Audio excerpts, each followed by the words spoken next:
Hello friends, स्वागत है आपका आपके अपने channel CUT India powered by let's study India में। आज हम लोग स्टार्ट करने वाले हैं केमिस्ट्री में एक नया चैप्टर जिसका नाम है केमिकल काइनेटिक्स। आज हम लोग इस चैप्टर को समझेंगे। केमिकल काइनेटिक्स क्या है, इसमें रिएक्शन के हम लोग टाइप्स को देखेंगे। केमिकल काइनेटिक्स में हमें पढ़ना क्या है, इस चीज को आज हम लोग समझने वाले हैं। तो आइए हम लोग बात करते हैं केमिकल काइनेटिक्स, जो कि हमारा क्या है, चैप्टर नंबर 3।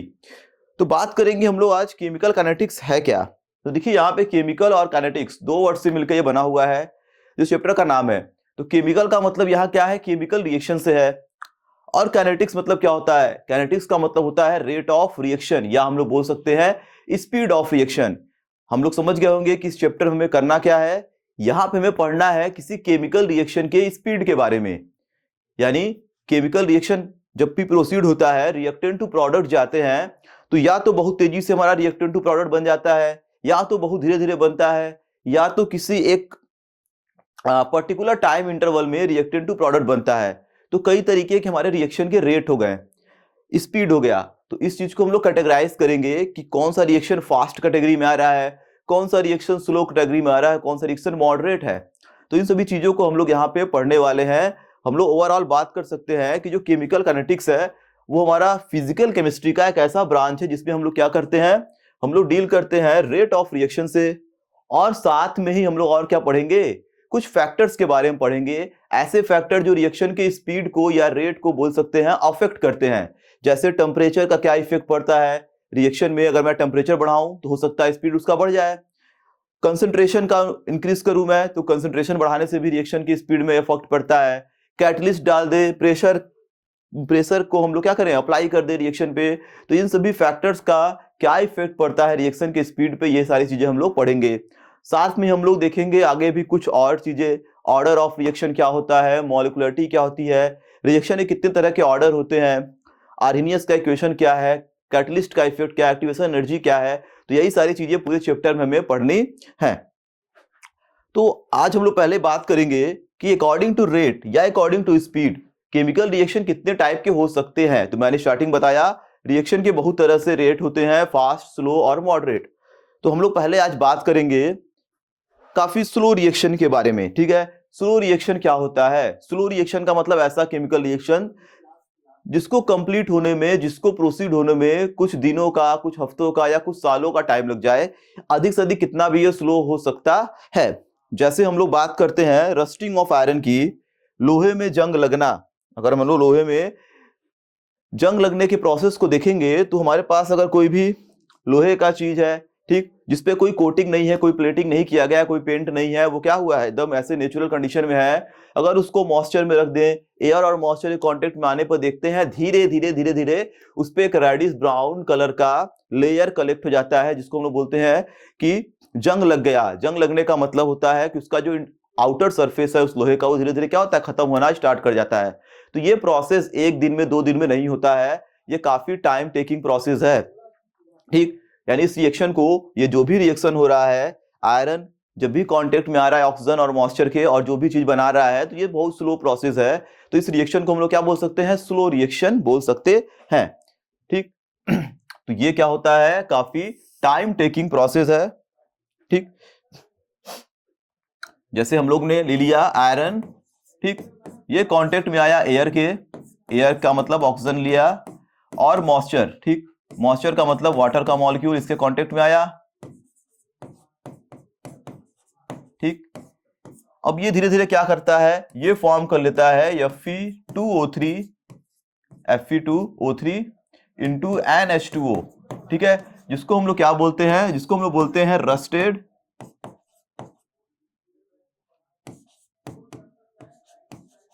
आयरन। ठीक, पहले क्या था, ये प्योर आयरन था।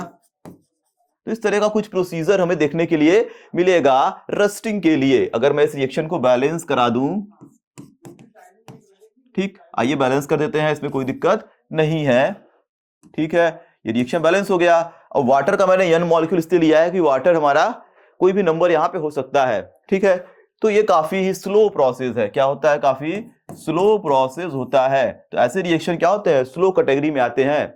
अगर मैं बात करूं इसके रेट की या स्पीड की, अगर मैं इस रिएक्शन के स्पीड निकालने जाऊं या मैं इसका रेट निकालने जाऊं, रेट का मतलब स्पीड होता है, ठीक है, तो ये निकालना भी पॉसिबल नहीं है क्योंकि रिएक्शन काफी स्लो चल रहा है। अब स्लो प्रोसेस अगर है या बहुत तेज हो रहा है तो इसका हम लोग रेट डिटरमाइन नहीं कर सकते हैं। तो ये हमारा क्या होता है, रेट डिटरमाइनिंग नहीं होता है। इसका जो रेट है वो नॉट डिटरमाइनिंग,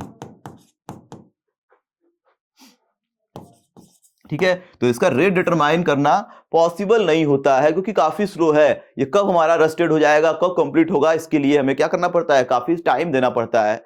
यानी इसके रेट को डिटरमाइन करना इजी भी नहीं होता है। तो रेट डिटरमाइनिंग ये हमारा रिएक्शन नहीं होता है।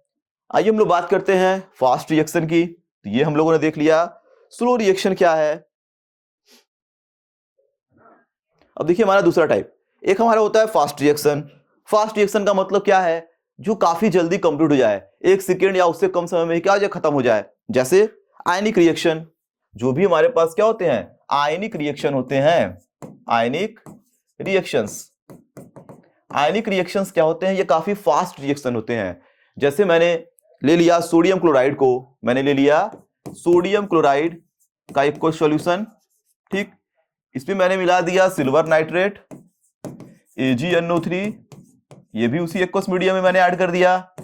अब देखेंगे कुछ समय के बाद ये तुरंत क्या करेगा, ये बना लेगा AgCl का PPT। ये क्या बना लिया, AgCl एक्वस मीडियम में इसका PPT बन गया। और हमारे पास जो सोडियम नाइट्रेट है NaNO3, ठीक है, NaNO3, ये उसी एक्वस सॉल्यूशन के अंदर क्या है, डिसॉल्व के फॉर्म में है। ये क्या है, उसी एक्वस सॉल्यूशन में ये डिसॉल्व रहता है।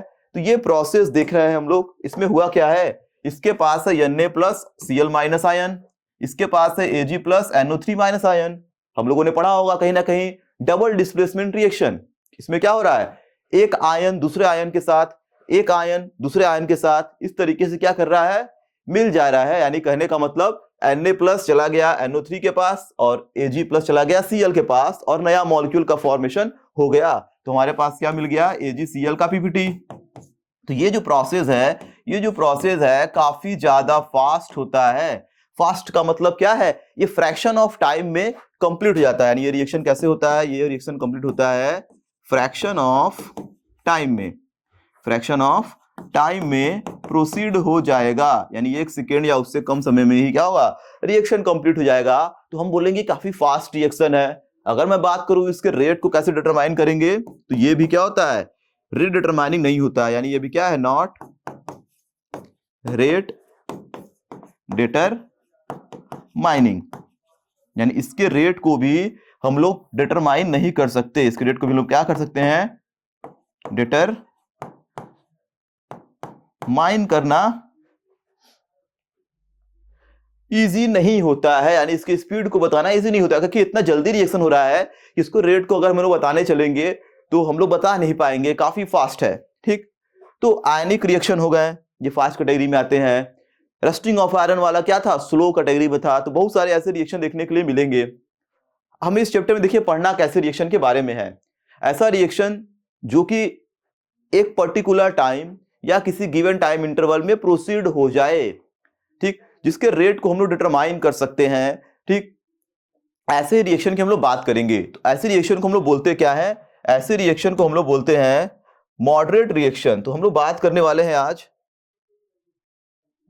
कि इस टॉपिक के अंदर मॉडरेट रिएक्शन के बारे में। मॉडरेट का मतलब होता है जो ना कि बहुत ही फास्ट हो और ना ही बहुत ही स्लो हो, ये मीडियम टाइप का केमिकल रिएक्शन हो। तो आइए बात करते हैं हम लोग मॉडरेट रिएक्शन कैसे हैं। तो ये सारे कैसे रिएक्शन होते हैं, ये सारे रिएक्शन जो होते हैं वो मॉलिक्यूलर रिएक्शन होते हैं। ऐसे मॉलिक्यूलर रिएक्शन जिसके में क्या हो, कोवैलेंट बॉन्ड हो। जैसे मैं यहां पे ले लूं, जैसे मैंने यहां पे ले लिया एथीन का एक मॉलिक्यूल CH2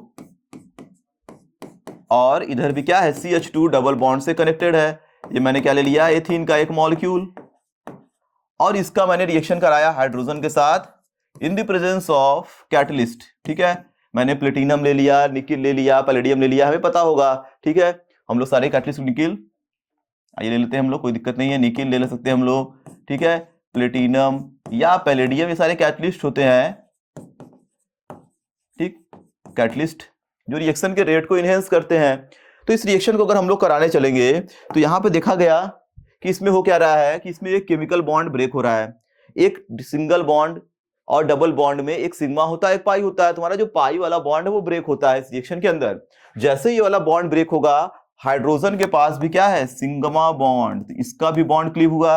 एक हाइड्रोजन चला गया इस कार्बन के पास, दूसरा हाइड्रोजन चला गया इस कार्बन के पास, तो ये सभी के सभी क्या होंगे, इस तरीके से अटैच जाएंगे। नहीं, दो हाइड्रोजन इसके पास पहले से थे, एक बॉन्ड टूटा और दो हाइड्रोजन अलग से आ गए हैं। कहां से, ये वाले हाइड्रोजन से दो बॉन्ड आ गए। इस रिएक्शन में क्या हो रहा है, पुराना बॉन्ड ब्रेक हो रहा है, यानी यहां पे क्या हो रहा है, बॉन्ड ब्रेकिंग, ठीक। और यहां पे क्या हो रहा है, नया बॉन्ड फॉर्म हो रहा है। यहां पे क्या हो रहा है, बॉन्ड मेकिंग प्रोसेस हो रहा है, बॉन्ड मेकिंग प्रोसेस हो रहा है। यानी हमारा जो एथीन है वो क्या बन गया, वो बन गया एथेन। वो क्या बन गया, एथेन। सिग्मा बॉन्ड इसमें आ गया, सिंगल बॉन्ड आ गया। कहने का मतलब एक बॉन्ड टूट रहा है, एक नया बॉन्ड बन रहा है। केमिकल रिएक्शन में देखिए यही होता है। लेकिन ये बॉन्ड अगर कोवैलेंट नेचर का है, टूटना और बनना दोनों प्रोसेस हो रहा है, तो इसमें क्या होता है, कुछ टाइम लगता है, बहुत जल्दी नहीं होता है, सेकंड वाला टाइम नहीं लगता है, ये कुछ मिनट में, कुछ घंटों में होता है।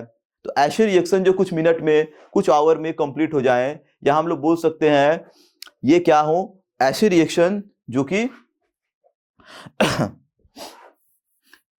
ठीक एक गिवन टाइम इंटरवल में क्या हो, कंप्लीट हो, या हम लोग बोल सकते हैं ये फाइनाइट टाइम में हो। फाइनाइट टाइम का मतलब कोई भी हमारा टाइम होगा, ठीक, जो कि काफी ज्यादा भी नहीं है, बहुत कम भी नहीं है। तो ऐसे रिएक्शन को हम लोग बोलते हैं कि ये मॉडरेट रिएक्शन है, और हमें मॉडरेट रिएक्शन ही इस चैप्टर के अंदर हमें पढ़ना है। तो जितने भी मॉलिक्यूलर रिएक्शन है जिसमें क्या हो रहा है, बॉन्ड टूट रहा है, नया बॉन्ड बन रहा है, कोवैलेंट बॉन्ड वाले रिएक्शन है, कोवैलेंट बॉन्डेड मॉलिक्यूलर रिएक्शन, सभी के सभी क्या है, मॉडरेट है।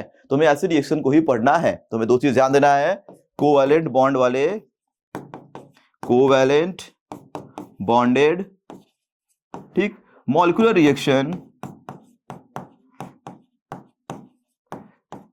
के बारे में हम लोग यहां पे पढ़ने वाले हैं, ठीक। और एग्जांपल की अगर मैं बात करूं कि जैसे हमारे पास क्या होता है, हमारे पास होता है नाइट्रोजन और हाइड्रोजन का 3 मॉलिक्यूल। इसके साथ जब हम लोग कैटलिस्ट के प्रेजेंस में, ठीक है, क्या होता है हमारे पास कैटलिस्ट, आयरन मॉलिब्डेनम, आयरन और मॉलिब्डेनम कैटलिस्ट के प्रेजेंस में जब हम लोग अमोनिया का फॉर्मेशन कराते हैं, तो ये भी एक मॉडरेट रिएक्शन कैटेगरी में आता है। क्योंकि यहाँ पे क्या हो रहा है, यहाँ पे नाइट्रोजन नाइट्रोजन के बीच का, नाइट्रोजन और नाइट्रोजन के बीच में क्या है, ट्रिपल बॉन्ड है, ये वाला बॉन्ड ब्रेक होगा। हाइड्रोजन हाइड्रोजन के बीच का सिंगल बॉन्ड ब्रेक हो रहा है, और यहाँ पे क्या हो रहा है, नया बॉन्ड फॉर्म हो रहा है नाइट्रोजन और हाइड्रोजन के बीच में। तो ऐसे रिएक्शन को हम लोग यहाँ पे देखने वाले हैं, और ऐसे रिएक्शन की स्पीड की बात हम लोग करेंगे, ठीक।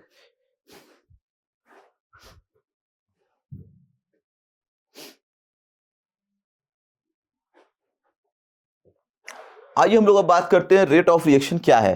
रेट ऑफ रिएक्शन क्या है, कैसे हम लोग निकालते हैं रेट ऑफ रिएक्शन को, तो आज हम लोग बात करने वाले हैं। तो इसके डिफिनीशन को एक बार हम लोग पढ़ लेते हैं।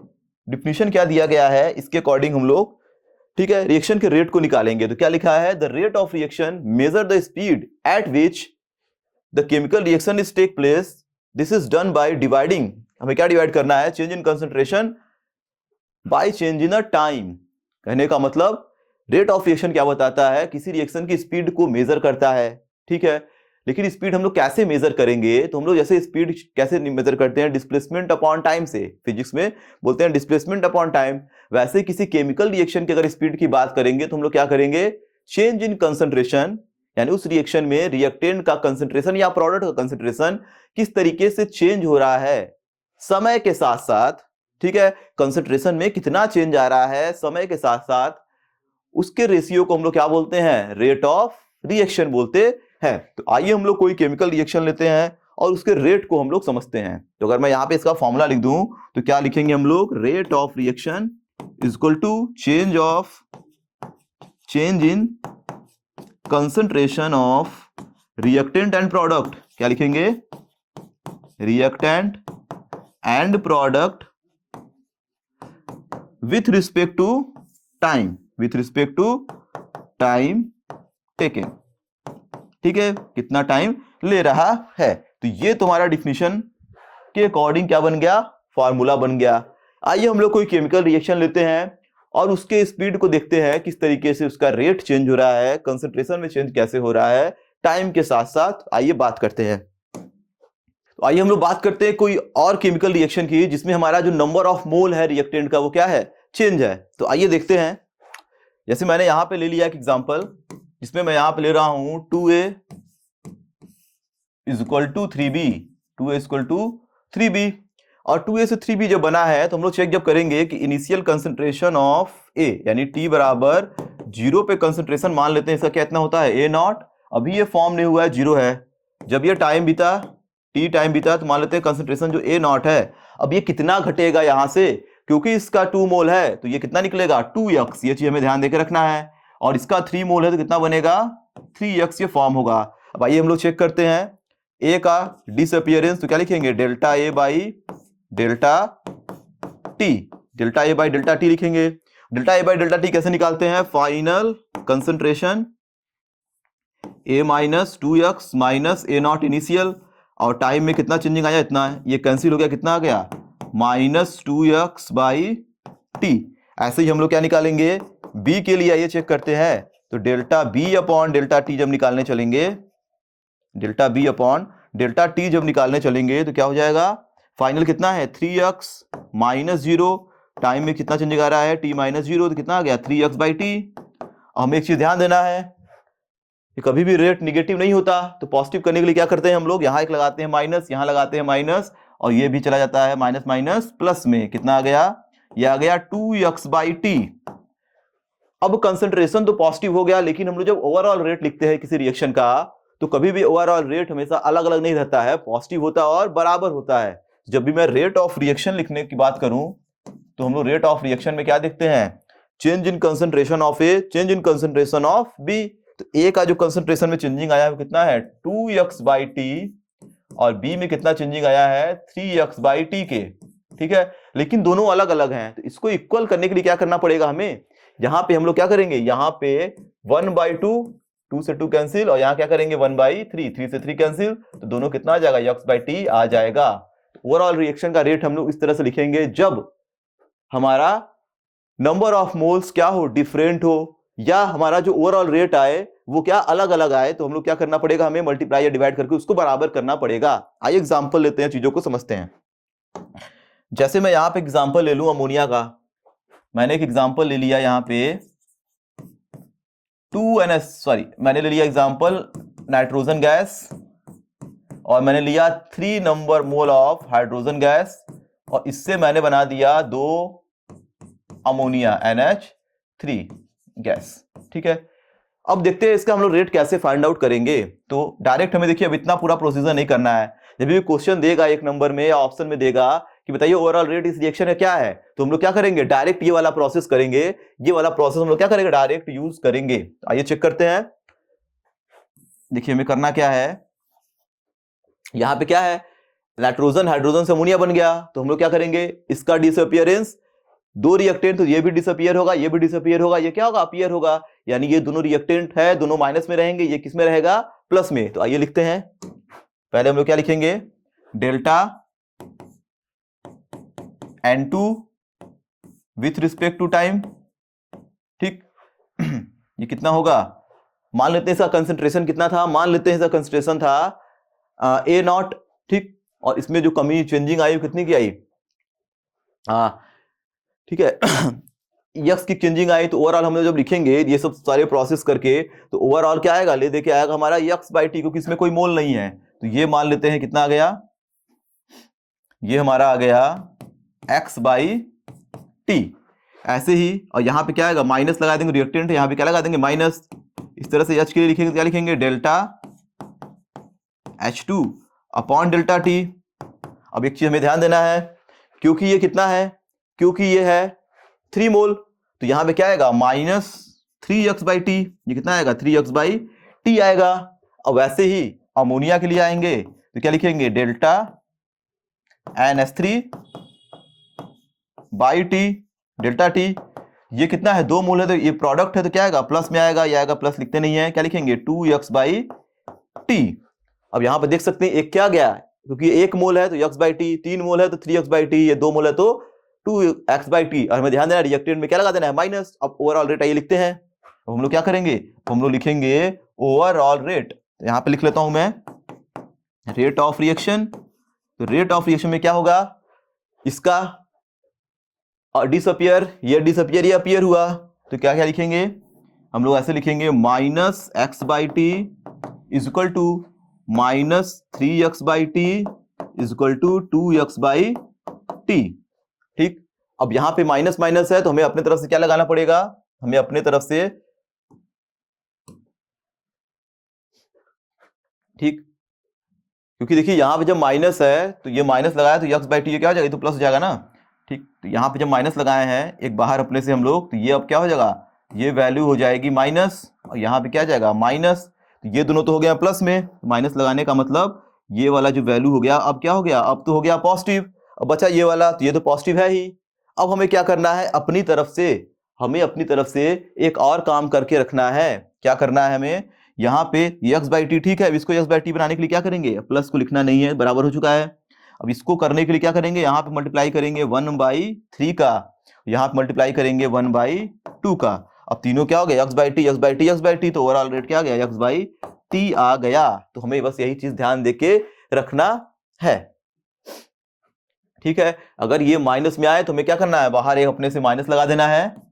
ये माइनस में आया तो हमें क्या करना है, अपनी तरफ से एक बाहर माइनस लगा देना है, जिसकी वजह से क्या होगा, ये भी प्लस हो गया, भी प्लस हो गया, और ये तो प्लस में है ही। तो ओवरऑल रेट हम लोग इस तरीके से लिखेंगे, इसको करिए नोट।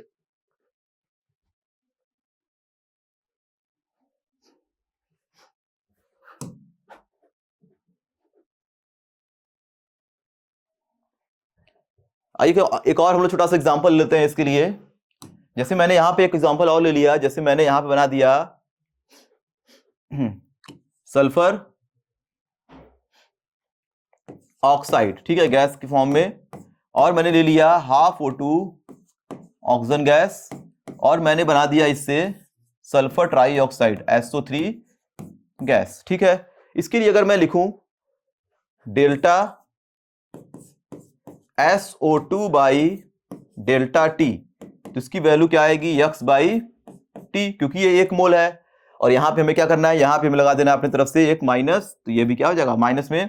ठीक, ये माइनस में आता है तो यहां से माइनस लगा देंगे तो क्या हो जाएगा, ये वैल्यू हो जाएगी हमारी प्लस में। तो ये कितना आ गया, x/t आ गया। अब अगर इसके लिए मैं लिखूं तो ये भी रिएक्टेंट है, तो यहां माइनस होगा तो क्या लिखेंगे, minus delta O2 by delta T, और इसकी वैल्यू जो आएगी, अब यहां पे देख सकते हैं ये कितना है, हाफ O2 के फॉर्म में है, इसकी वैल्यू कितनी आएगी, तब इसकी वैल्यू का मैं निकालूंगा तो ये कितना आएगा, -x/2t। ये कितना आएगा, क्योंकि हाफ है तो x/2t आएगा, यहां माइनस लगाए हैं तो यहां माइनस लगा देंगे, क्या हो जाएगा, प्लस हो जाएगा। तो ये कितना आ जाएगा, x/, आ जाएगा 2t। ऐसे ही मैं प्रोडक्ट के लिए लिखूंगा तो प्रोडक्ट में माइनस लगाना नहीं है, तो क्या हो जाएगा, प्रोडक्ट के लिए क्या हो जाएगा, delta SO3 by delta T, SO3 by delta T, और इसकी वैल्यू कितना आ जाएगी, ये आ जाएगा हमारा x/t, क्योंकि ये भी कितना है, एक ही मोल है, एक ही मोल है। तो अब अगर मैं ओवरऑल रेट ऑफ रिएक्शन लिखूं, ओवरऑल रेट ऑफ रिएक्शन कैसे लिखेंगे, इसके लिए अगर मैं ओवरऑल रेट ऑफ रिएक्शन लिखूं तो इसके कंसंट्रेशन में कितना चेंजिंग आया, x/t का, ये ठीक कर दिया मैंने, ठीक है, माइनस लगा के अपनी तरफ से। इसमें कितना हो गया, ये हो गया x/2t, और ये वाला कितना हो गया, x/t हो गया। अब एक चीज हमें ध्यान देके रखना है, एक चीज हमें ध्यान देके रखना है कि ये दोनों तो बराबर आ गए हैं, क्योंकि इसका भी 1 मोल, उसका भी 1 मोल, लेकिन ये क्या है, हाफ है, तो जब हाफ है तो नीचे 2 लगा हुआ है, जिसमें क्या करना है, हमें ऊपर यहाँ पे 2 से मल्टीप्लाई कर देना है, ऊपर क्या करना है, हमें 2 से मल्टीप्लाई कर देना है। तो इतना चीज हमें ध्यान देके रखना है। तो ये तीनों अब क्या हो गए, इक्वल हो गए। तो जब भी हम रेट लिखेंगे तो हमें 2 काम ध्यान देना है, रिएक्टेंट में लगाना है हमेशा माइनस, और जो भी नंबर नीचे है उससे क्या करना है, मल्टीप्लाई कर देना है, अगर ऊपर है तो डिवाइड कर देना है, तीनों बराबर हो जाएंगे, हमें बस इक्वल करना है। ठीक, तो ये तो हम लोगों ने सीख लिया किस तरीके से हमें रेट कैलकुलेट करना है, और आज के लिए केवल इतना ही। आगे हम लोग पढ़ेंगे रेट कितने टाइप के होते हैं, इंस्टैन्टेनियस रेट क्या होता है, एवरेज रेट क्या होता है, और हम लोग फैक्टर्स की बात करने वाले हैं। तो हम लोग इस चैप्टर में आगे पढ़ेंगे जो भी चीजें पढ़नी है। अभी के लिए लेक्चर को करते समाप्त, पढ़ाई रखिए जारी। Thank you.